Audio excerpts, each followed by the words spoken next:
Bismillahirrahmanirrahim. Assalamualaikum warahmatullahi wabarakatuh.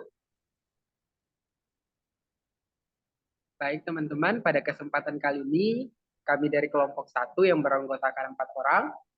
Ada saya sendiri Dera Rizkiawan, ada Rizka Normalisa, Rizky Ananda, dan Sianisa. Pada kesempatan kali ini kita akan menjelaskan tentang prinsip relevansi kurikulum. Nah, untuk itu sebelumnya perlu kita ketahui dalam pengembangan kurikulum itu bisa berjalan secara efektif dan efisien. Maka perlu adanya pengembangan kurikulum. Nah, di dalamnya ada beberapa prinsip-prinsip yang menunjang dalam pengembangan kurikulum. Salah satunya yaitu yang akan kita bahas di sini adalah prinsip relevansi.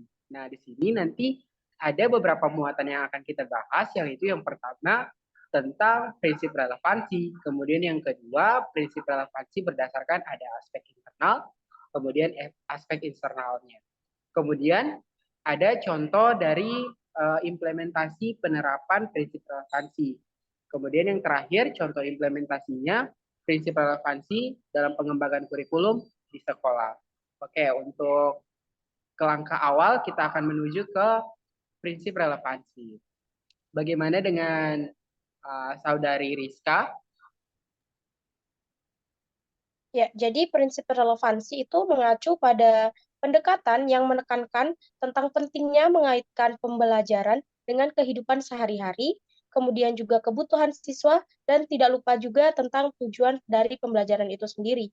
Nah, prinsip ini menekankan agar materi pembelajaran memiliki makna dan relevansi yang jelas bagi siswa, sehingga mereka itu dapat melihat keterkaitan antara apa yang mereka pelajari di sekolah dengan apa yang ada di kehidupan sehari-hari mereka.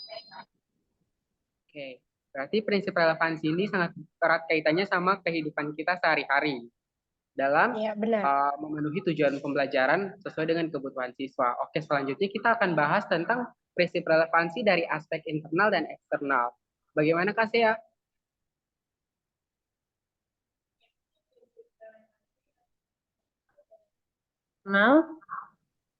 Secara internal, kurikulum memiliki relevansi antara komponen kurikulum yaitu tujuan, bahan, strategi, organisasi, dan evaluasi. Untuk secara eksternal, komponen itu memiliki relevansi dengan tuntutan sains dan teknologi, relevansi epistemologis, tuntutan dan potensi siswa yaitu relevansi psikologis, serta tuntutan dan kebutuhan pengembangan masyarakat, relevansi sosiologis. Kira-kira bagaimana nih Kak contoh implementasinya dalam pembelajaran? Untuk contoh dalam pembelajaran, studi kasusnya seperti guru dapat memperkenalkan konsep atau teori dengan mengaitkan dengan studi kasus nyata. Misalnya, untuk pembelajaran IPA dalam materi suhu dan kalor, guru dapat menggunakan kondisi lingkungan Gorontalo nih, yang panas berarti bisa dikaitkan dengan suhu dan kalor di kehidupan sehari-hari sebagai contoh nyatanya. Kemudian, untuk proyek berbasis masalah, siswa dapat terlibat dalam proyek-proyek berbasis masalah yang menuntut penerapan pengetahuan dalam konteks kehidupan sehari-hari. Sebagai contoh, dalam pembelajaran IPA, siswa dapat merancang eksperimen untuk menjawab pertanyaan sehari-hari atau masalah lingkungan.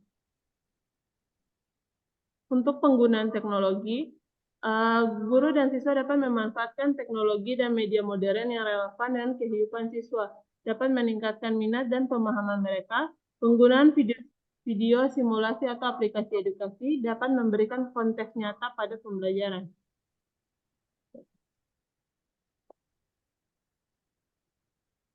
Oke, dari contoh implementasi tadi ada beberapa aspek.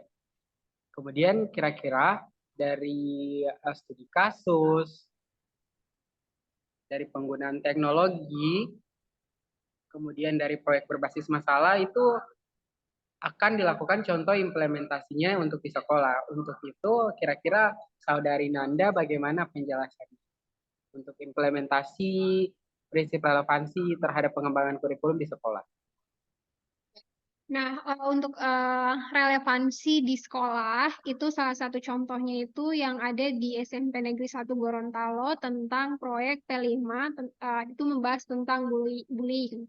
Nah, di SMP Negeri 1 Gorontalo ini, seperti kita ketahui bahwa memiliki jumlah siswa yang sangat banyak, sehingga otomatis dia memiliki jumlah keberagaman yang sangat banyak pula. Nah, jadi untuk bullying ini diangkat karena sesuai konteks lokal ya, dia relevansinya salah satunya dia sesuai konteks lokal.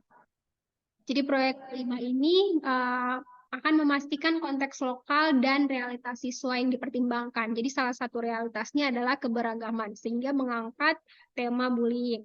Nah, partisipasinya tentu saja peserta didik atau siswa itu melibatkan diri dengan cara membuat banner-banner ataupun poster tentang bullying. Jadi ini dikelompokkan, mereka ada kelompokan per kelas, jadi membuat banner ataupun poster tentang anti bully ya. Nah, selanjutnya tentu saja bullying ini terkait dengan isu sosial kontemporer, artinya itu kekinian ya. Jadi tidak menutup kemungkinan bullying itu bukan hanya terjadi antar teman yang bertemu secara langsung di sekolah, tapi juga bisa terjadi juga karena peran dari teknologi ya. Peran teknologi, lalu stereotip yang ada atau diversitas atau keberagaman. Sehingga relevansi kurikulum terkait isu sosial kontemporer itu sangat masuk untuk pengangkatan proyek bullying ini. Nah, penerapan strategi anti-bullying yaitu mengintegrasikan strategi anti-bullying yang relevan, efektif dalam kurikulum. Jadi,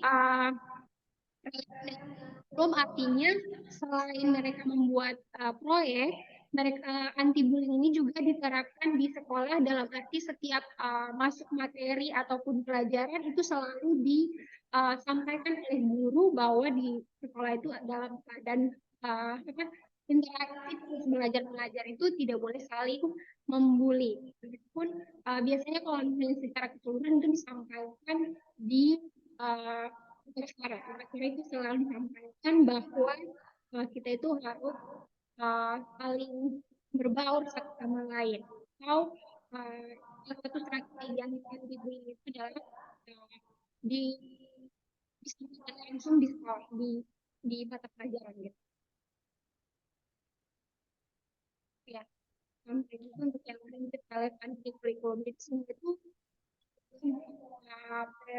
bullying ini relevan apabila dilakukan di kurikulum. Next. Baik, selanjutnya kita sudah berada di akhir. Jadi demikianlah beberapa penjelasan dari kami tentang prinsip pengembangan kurikulum, salah satunya terhadap prinsip relevansi. Jadi dengan menerapkan prinsip-prinsip, salah satunya prinsip relevansi terhadap proyek P5 Bully ini, tidak hanya menjadi bagian dari kurikulum, tetapi juga menjadi instrumen efektif dalam menciptakan lingkungan belajar yang aman, adil, dan memotivasi siswa untuk berkontribusi pada upaya pencegahan dan penanggulangan bullying di sekolah. Itulah dari kami. Kami akhiri. Wabillahi taufiq wal hidayah. Wassalamualaikum warahmatullahi wabarakatuh. Waalaikumsalam warahmatullahi wabarakatuh.